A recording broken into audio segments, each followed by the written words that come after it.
today's edition of the George Washington University Clinical Neurosciences Grand Rounds.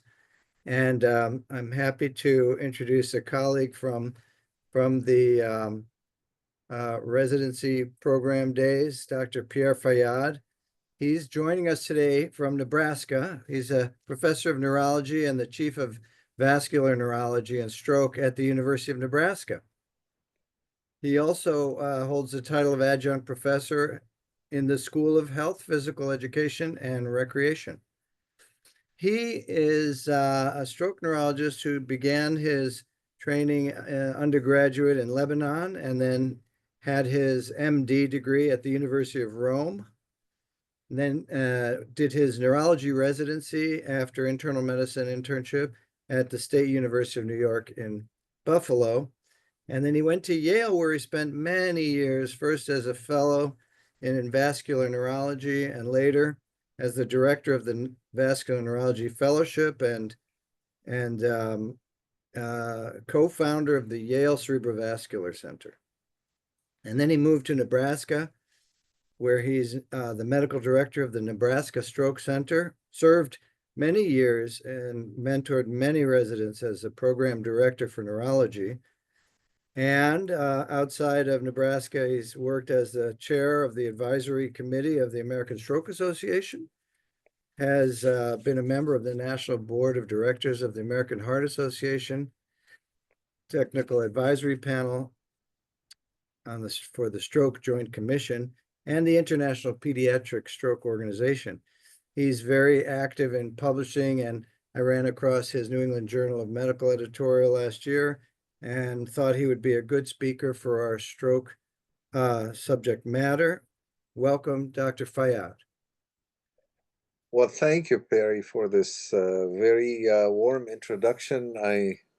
You made me lose my words now, so it's good to be connected back with you. Thank you for your kind invitation. And we spent many hours discussing about residency programs and strategies and studying about it. So it's good to change topic and talk today about a subject that is important to me, which is stroke and how we can improve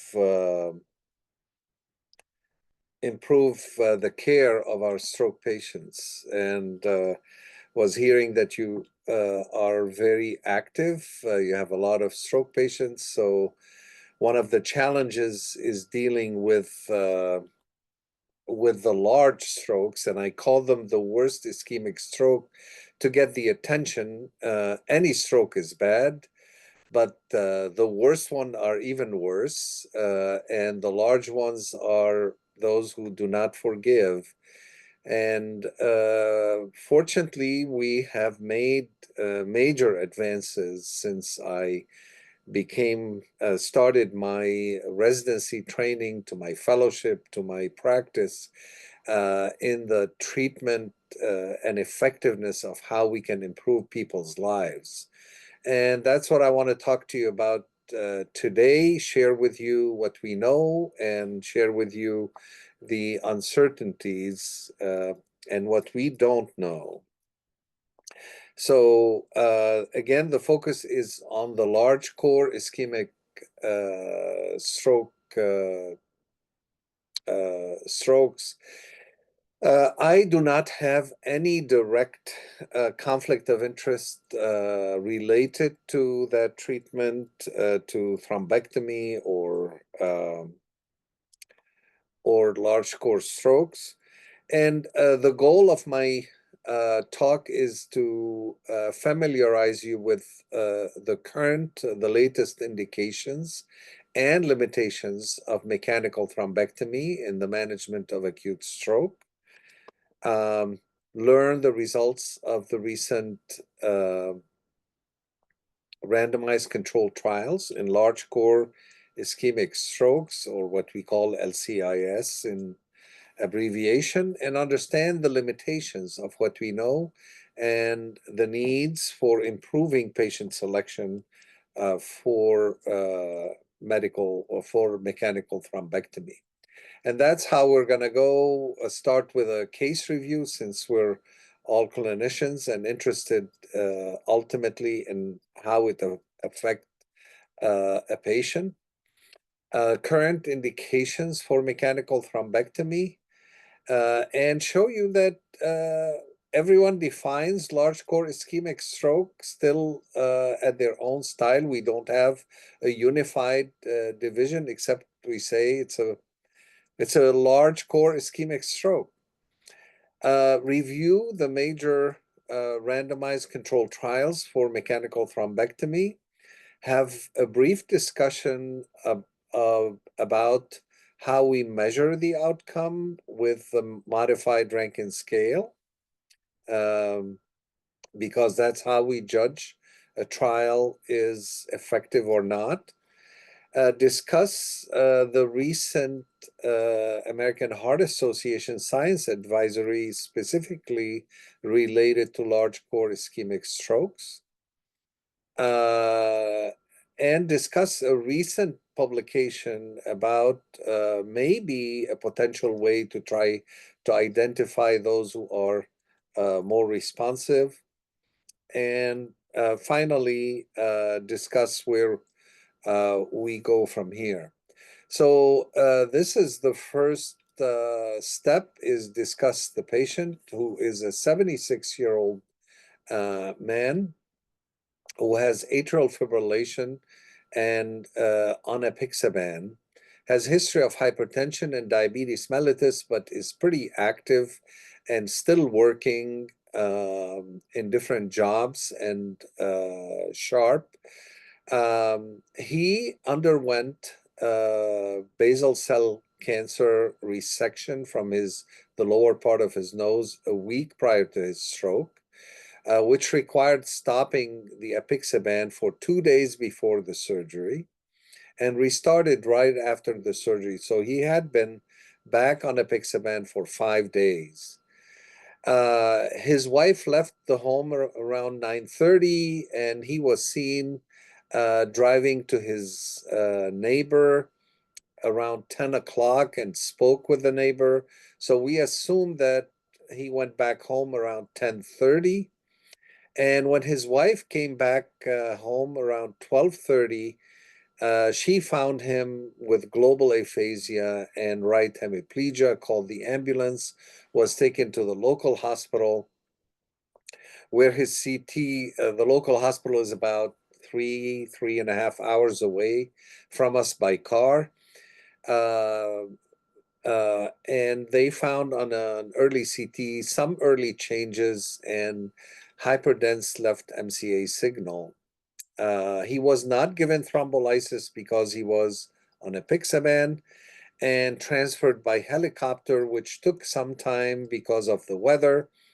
Arrived to us around 5 p.m., which is about 6 to 7 hours after last known normal. On arrival, his NIH stroke scale was 28. He had global aphasia, gaze deviation, right hemiplegia, essentially anything that you could think of. So it's quite a severe stroke. So this is his initial CT from the local hospital, showing some early changes in the temporal lobe and hyperdense ICA and MCA signal, as you can see here.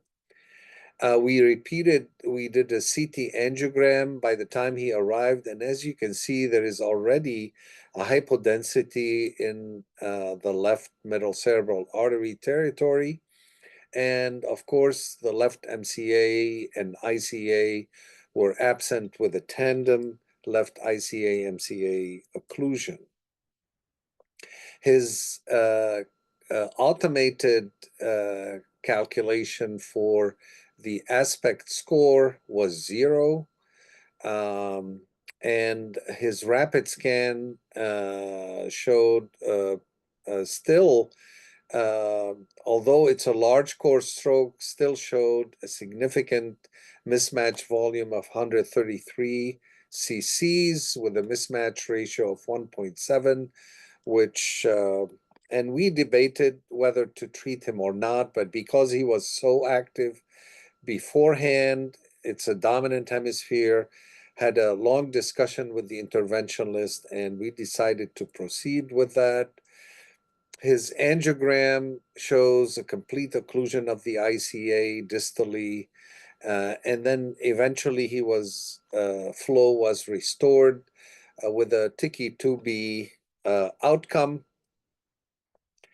3 days, unfortunately, he did not improve. He was still significantly impaired, and 3 days later, there was a significant edema and mass effect, as you can see, some early herniation, and a lot of hypodensity. The family decided that he never would have wanted to be dependent on others, and they decided to withdraw the care, and unfortunately, he passed away. So this is just to tell you the kind of challenges which I'm sure you have similar experiences. So what do we know about that? What do we know about thrombectomy to start with? So clearly, mechanical thrombectomy has been a huge revolution in managing patients with acute stroke that have significant deficits, and it's indicated within 24 hours without age limitation um, for proximal occlusions, including ICA, MCA, mainly M1, and the basilar artery. It clearly improves outcome, whether it's done with or without TPA. Couple things to remember, that the rate of recanalization is close to 80%, so somewhere between 70 to 80%, which is huge, compared to IV thrombolysis, which results in about 20 to 30% recanalization. So for small to moderate size core strokes, all you need is to treat 2.3 patients to reach an excellent outcome, which is probably one of the most effective therapies medically that we know of. So it is very effective, but there are exceptions. So all the trials, initial trials, have excluded patients that have a large core, meaning mostly as measured by aspect score of less than 5. So we don't know much about that. They also excluded mostly medium or distal LVOs. But recently, I think a couple of weeks ago, 2 trials looking at a medium or distal LVO, in addition to a trial that was presented at the stroke meeting in February from France, showed that there was no benefit from mechanical thrombectomy in medium and distal LVO, which is a huge disappointment. But let's stick with large core strokes. So before we get to that, I briefly, just to remind you about the information that we have about mechanical thrombectomy. This is the Hermes individual meta-analysis of all the trials done within 0 to 6 hours. And looking at the Rankin scale at 90 days, showing a significant improvement in 0 to 2 grade for Rankin scale for patients who underwent thrombectomy, whether they got alteplase or not. And then another individual meta-analysis, which is called the Aurora, summarized essentially the results from thrombectomy trials between 6 and 24 hours, showing again that for 0 to 2, the outcome is dramatically shifted in the favor of mechanical thrombectomy. So we know for moderate stroke it works. But again, these trials have left out what we know about large core strokes. And just for those of you who are not familiar, the aspect score is a scoring of hypodensity, essentially on non-contrast CT at baseline that is quantitative, and 10 is the normal, and for each hypodensity in the different territories, you subtract 1. So when you reach 5 or below, it is generally considered a large core stroke. But this is not the only way to define it. There is perfusion studies and so on, but so far we haven't reached a clear consensus on that. The modified Rankin scale has become really key at identifying effective therapies for stroke. And it's important to get familiar with it to know what we are measuring. And for those of you who have interest, there was a special report in the Stroke Journal back in 2021 going over the various interpretations of the Rankin scale. This is the modified Rankin scale. Shows that at 0 you have no symptoms, so that's the ideal one you want. If you have 1, it means that someone has symptoms but no significant disability. 2 has slight disability but unable to perform all previous activities but able to look after his own affairs. 3 is moderate disability, and the key differentiator is that they are able to walk without assistance. And then you go into the bad situations of being moderately severely disabled, requiring significant assistance, or severe disability, meaning that they need essentially care 24 hours a day. And the worst outcome, fatal outcome, is death, and that's number 6. Uh, and uh, uh, and sometimes it's hard to remember these things, but in that article also was provided an easy illustration, kind of to jog our memories about what is it that we're talking about, the big differentiator. So 0 is normal, 1 still able to carry on business, 2 is somewhat have some disability, but is pretty independent. And then Rankin scale 3 is able to walk independently, and compared to requiring assistance and bedridden and fatal. So this is an easy way kind of to remember the differentiator. How the trials have used it, remember that the outcome is not the same across all studies. So when it came to the thrombolysis trial, the early thrombolysis trial, the Rankin scale categories were 0 to 1. So it was a very hard one to reach. And that is defined as an excellent outcome.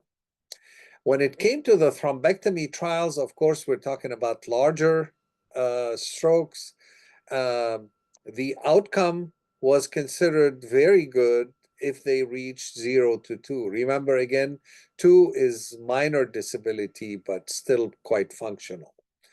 And then with the large core studies, of course, these patients have a major brain damage, and it wasn't expected that they could reach very good easily. So Good was with a 0 to 3 was identified as the differentiator for judging outcome. So always keep in mind those three categories when you look at outcome and different clinical trials. So what do we know about the randomized controlled trials that we have so far? We have 6 trials that have been published. The first one came out in 2022, the Rescue Japan Limit, which was the forerunner for all the others, randomizing 203 patients and mostly relying on MRI and with an aspect score of less than 5. Treated patients were less than 6 hours or 6 to 24 hours if they have negative flare finding. And this was mainly in Japan. When this study was published, all the other ongoing studies had to do interim analysis for ethical purposes. And the SELECT-2 and Angel Aspect stopped their recruitment after doing the interim analysis because they found similar findings of benefit from thrombectomy. All different trials had different designs. The SELECT-2 tried to restrict patients to aspects of 3 to 5. Treated patients within 24 hours and used cerebral perfusion to also differentiate by perfusion deficit. And this was in the US, Canada, Australia, New Zealand, and Spain.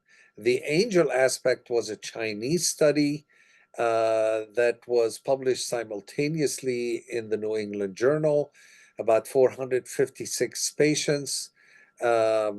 Again, Rankin scale was 3 to 5, mostly within 24 hours. But if the aspects, I'm sorry, not Rankin, aspects of 0 to 2, then they had to have restriction on the perfusion deficit. And they mostly used CT. The next study is Tension, published in 2023, and required aspects of 3 to 5. And they tried to be bare requirements, essentially requesting only CT, similar to Tesla, but they treated patients for up to 12 hours, and that was in Germany and Europe. Tesla was published again a year later with 300 patients, required Rankin an aspects of 2 to 5 within 24 hours and required only CT and the aspects to enroll patients. Restricted the age to 85. And then the last study, which is from France, published in 24, over 300 patients, aspects less than 5, treated within 6.5 hours, and less than 80 years old. So this is the one, and they use mostly MRI for the aspect score. And this study has enrolled the most patients with aspect score of 0 to 2. So with that, let's go in detail and review each study separately. So the first study was the Rescue Japan Limit, published in 22. And again, it was in Japan. And that was the first study that showed that there is benefit from a mechanical thrombectomy, improving significantly the chances of having 0 to 3 or independent walking. As you can see, also there was some less mortality and some less disability as well. So when you look at the modified Rankin scale for endovascular therapy, it was more than twice that for medical care. And the biggest concern about treating large core trials was the resulting increased potential for intracranial hemorrhage and for edema, post reperfusion edema, because of the large size of the stroke, and eventually death. So this study showed, essentially was reassuring in a way. There was any increase in intracranial hemorrhage for sure, but there was not a huge increase in symptomatic hemorrhage, and death was even less. From that perspective, it provided some reassurance. And if you look at the subgroup analysis, as you can see, all categories benefited from thrombectomy compared to medical therapy alone, whether you're looking at age, time of treatment,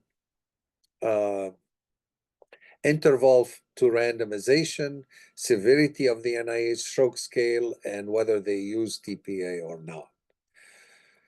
One of the issues was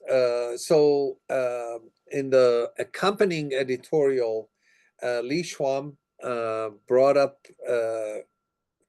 important concerns. So if we have more patients survive, are we making them more disabled? And it is challenging to describe the benefits and risks when the definition of good outcome has been expanded beyond a disability-free or functional independent state, and still advocated for equipoise that remained, especially since that study was primarily in a Japanese population, where TPA is used at a lower dose than we have it approved, and clamored for more large trials that are needed. And large trials came through. Again, the first one, the next two ones were published simultaneously in the New England Journal about a year later. When they reviewed when they had an interim analysis by the DSMB reviewed based on the results of the Japan limit study, and found that they needed to stop the study. So the SELECT-2 study, again, this is an international US study, showed that there was a significant shift from 0 to 3 in the favor of mechanical thrombectomy. As you can see here, for example, the category of 0 was non-existent in the medical care group, while it showed up in thrombectomy, and all the Rankin scale categories from 0 to 3 were expanded. There was a trend for less mortality and less disability. When you look at functional independence, again, 0 to 3, 20% compared to 7% in the medical group. When you look at symptomatic hemorrhage, there was no significant hemorrhage on either side, and death was maybe trending to be less in the treated patients. So it showed better functional outcome, no significant safety concerns. When you look at the subgroup analysis, everything was on favoring the endovascular thrombectomy patients. The Angel Aspect study is the Chinese study that was published simultaneously. and again stopped by the DSMB because of the benefit found on interim analysis. Similarly to the SELECT-2 study, it showed a significant improvement in functional outcome 0 to 3. When you look at symptomatic hemorrhage, there was a significant increase in that, as well as intracranial hemorrhage. There was no significant increase in the risk of death. And when you look again at subgroup analysis, everything lined up for endovascular therapy. This was about 450 patients. And I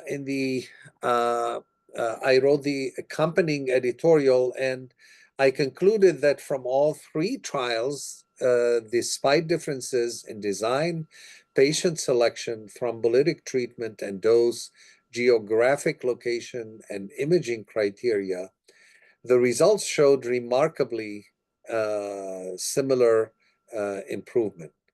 The benefits of thrombectomy were consistent across age, degree of neurologic deficit, imaging characteristics, time of treatment, and geographic location. But clearly, we're talking about a different outcome, patients with more disability. So we need to be very clear when we consent patients and their families as to what to expect as a result of the treatment. We are not looking for a cure, similar to what mechanical thrombectomy for medium and small core trials is expected to do. There is no cure here. There is only improvement from severe disability to a moderate disability. So we need to take a different way of speaking to the patient about that. Clearly, there was an improved chance of independent walking and the ability to perform other daily activities that was almost double. And that is welcome news for anyone who has a stroke. I'm sure they would appreciate that. But certainly those who remain with severe disability are going to be challenged. And when you are older, the families usually take early decisions on withdrawing care, and makes it very tricky as well. So moving on to the next three randomized controlled trials, the tension study. Again, that was a study from Germany, and in Europe it was Spartan, meaning relying on CT to randomize patients, but they did it within 11 hours or 12 hours maximum. But it showed that there was, again, a significant benefit on the modified Rankin scale from 0 to 3 compared to medical treatment. And it showed that within the first few days, you see the difference, and the difference continues until about 20 days when it becomes stable. So there is no improvement initially and worsening afterwards, which is reassuring. When you look at the subgroup analysis, you see, again, similarly to other trials, thrombectomy was better on all subgroups, no matter what you look at. The next one is the last study, which is the French study that was restricted to 6 hours and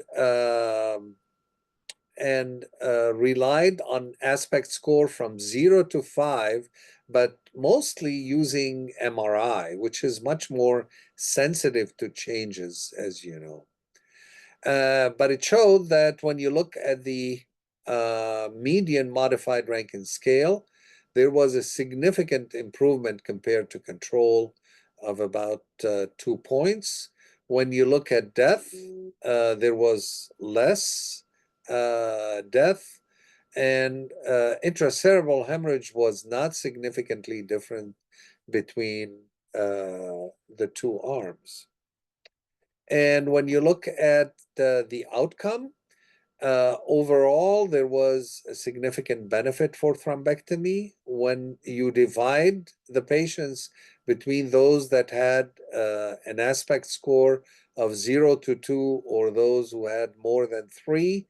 You see that both categories benefited from the treatment with thrombectomy. So it is reassuring that even in the lowest of aspect score, we are able to achieve better outcome. But remember, this is an MRI aspect score, not a CT.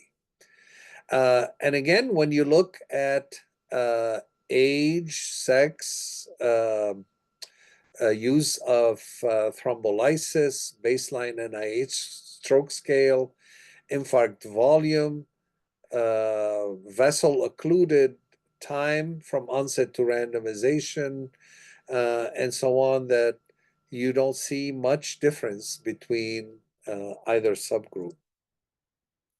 So far, we're seeing everything lining up in the same direction.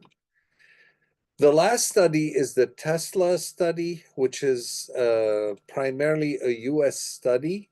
And that was also a Spartan study, meaning that they didn't require perfusion testing. This is for patients for up to 24 hours. All they asked for was a non-contrast CT, and of course, they needed the CTA to prove the occlusion, but only non-contrast CT was required. Patients were randomized with an aspect score of 2 to 5. The results were the primary outcome was the mean utility weighted Rankin scale at 90 days, and it did not show significant benefit, although the trend was very similar to all the studies that we have seen before. And they just needed more patients enrolled, and they had a little over about 300 patients that were enrolled. This is the Rankin scale double bar comparisons showing that for 0 to 3, there is a trend for better improvement, but it was not statistically significant. So with that, what do we do? Again, we have different definitions, different times of treatment, different populations. Thankfully, a very thoughtful review of all these studies was published in Stroke this past summer. Not this summer, it was published, early publication in the summer, but it was published in 2025. And it went through the detail of all the studies, looked at all of them, and again, analyzed all the different criteria. And I'm not going to go through that again. Showing the time window differences with the less than 6 hours, less than 6.5 hours, less than 11 hours, less than 24 hours, aspect score of 3 to 5, 3 to 5, 2 to 5, 0 to 5. So there are differences. Here we have MRI that was used in Rescue, Japan Limit, and LAST, as compared to CT in those two studies, and CT and CTP with the SELECT2 and ANGEL aspect study. And the outcome was analyzed based on odds ratio, showing again that the treatment effect when it's positive, so it is positive for functional independence, for independent ambulation. There was some worsening of symptomatic hemorrhage and decompressive craniectomy, but no significant difference in death. And when you line up the outcomes in the same curve, you see that about 1.5 odds ratio improvement credited to mechanical thrombectomy. So that still leaves us, how can we improve these outcomes? By selecting patients better. A paper analyzing the baseline CT of patients in the SELECT-2 was just published a couple weeks ago online in stroke, and it tried to analyze the hypodensity in the ischemic area compared by Hounsfield units compared to the density in the normal thalamus on the opposite side.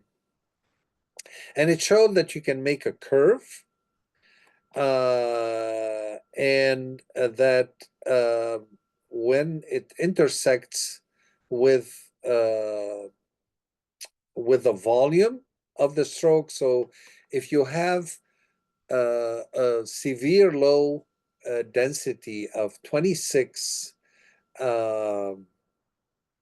Hounsfield unit, less than 26 Hounsfield unit, and a volume of more than 26 milliliters, and you look at the outcomes of these patients, you see that you can divide them in those who have smaller volume of severe hypodensity that have much better improved outcomes compared to those that have a severe hypodensity and a large one. You see that they did not have benefit. So at least we're making our way to try to understand better at selecting patients who may improve. So with that, what do we conclude? That we have strong, consistent evidence that mechanical thrombectomy improves clinical outcome in large core ischemic stroke in patients who have baseline, who have not been disabled before the stroke, that have substantial severe deficits with NIH at least over 6, and probably generally more on 14 and above. Whether they have an ICA or M1 occlusion, they would benefit. And they have a large ischemic stroke and at least an aspect score of 3 to 5, because that's where most of the studies have focused, and that's where we have the biggest numbers. We still have limited information about what is the relationship of the perfusion deficit to the core infarction and outcome. Many of those studies have excluded patients over the age of 80, 85, so we still don't have as much information about that. We still don't have enough information about the aspect score, the very low aspect score of 0 to 2.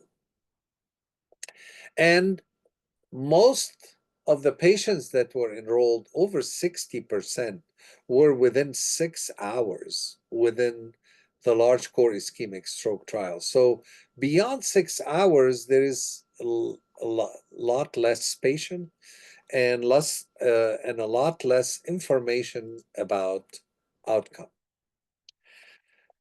So with that, what do we need to go on from here? Similar to the trials that have treated patients with small or medium-sized core, we need an individual patient data meta-analysis from the completed randomized control trials.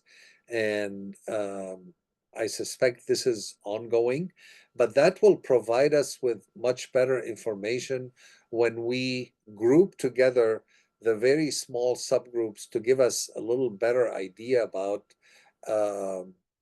what to expect from looking at the details and help us guide and select patients better.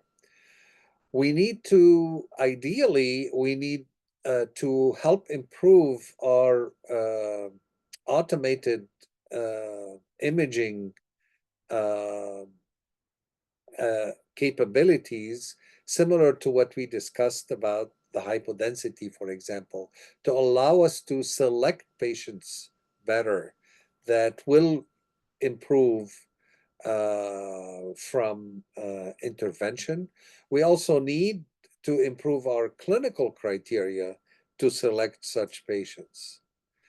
And of course, this baseline severe hypodensity is quite intriguing, but still needs to be validated in other trials. And it would be helpful to try to compare it to the other randomized control studies and see whether the same findings can be identified. But most importantly, with all these limitations in mind, we have to be conscious and very clear and precise when we talk to the family and consent them for the procedure. Because we need to tell them the expectations.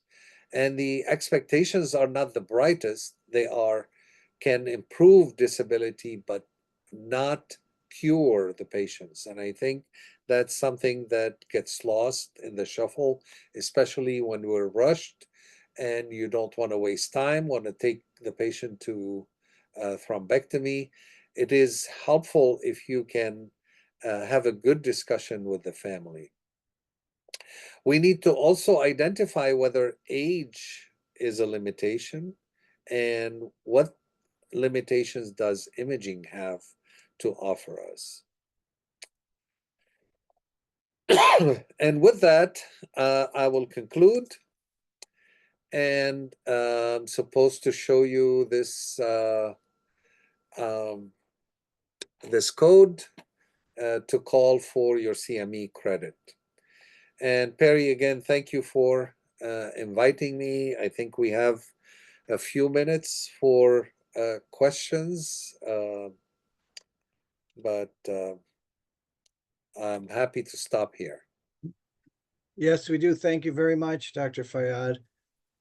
Let's look to see if we have questions submitted. I have a question for you. The severe hypodensity information on the non-con head CT is very intriguing. Like, if it's validated, do you think it would hold off choosing thrombectomy on a lot of patients? Because it seems like the safety data from the 5 or 6 trials seem like it might be still worth it to do the thrombectomy with the severe hypodensity, because you don't have that much to lose, it sounds like. You're absolutely right on. I think the question is whether from a cost effectiveness perspective, are we doing the right thing? I mean, thrombectomy is not a simple treatment. It is complicated, it's costly. Requirements for post intervention in the ICU is not simple or cheap either.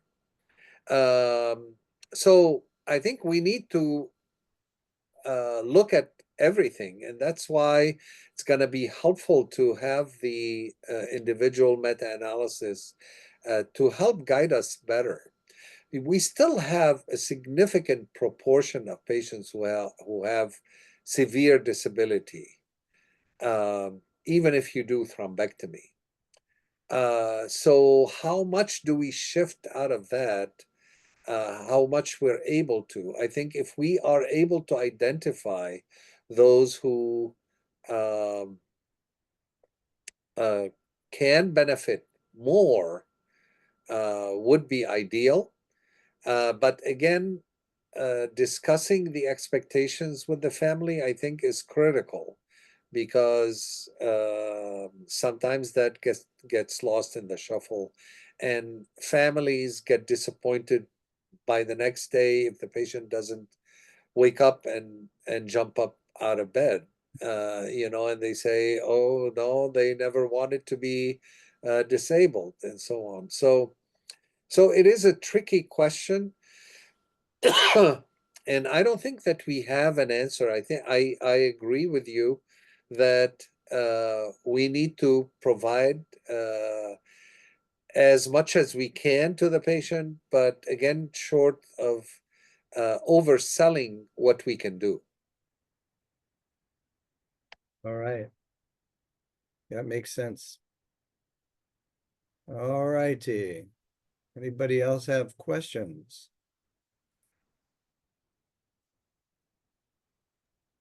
I think not. You got some 3 cheers and a thanks from some of the attendees. There's one actually just now. Oh, here's a question for you. As a follow-up, are there data on care costs, like subacute care for slight outcome differences? Yeah. Well, that's a great question. And I don't think that we have had the time to digest all this information. I think eventually we will see more evaluation of that.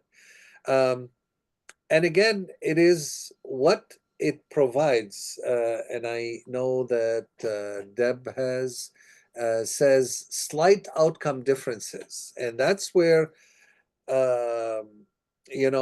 that's why I wanted to review the the Rankin scale. And I think it's important to know what we're looking at. I think if it changes someone from being moderately severe disabled to be able to walk independently, that's a huge change. It's not a small thing. The question is, how many are we able to move from the moderate to severe disability into the rankings of 3? I think if we can do that, this is a great improvement. It's not subtle, but that's where I think the biggest challenge are going to come through. And cost effectiveness is big. And again, age is going to be important. The baseline functioning of the patient is going to be important to make such judgments. So it's going to be we still have a long way to go before we use it indiscriminately and on all patients who come through the door. Here's a question for you. Are you aware of any studies on intervention in spinal ischemia? Nope, I'm not aware.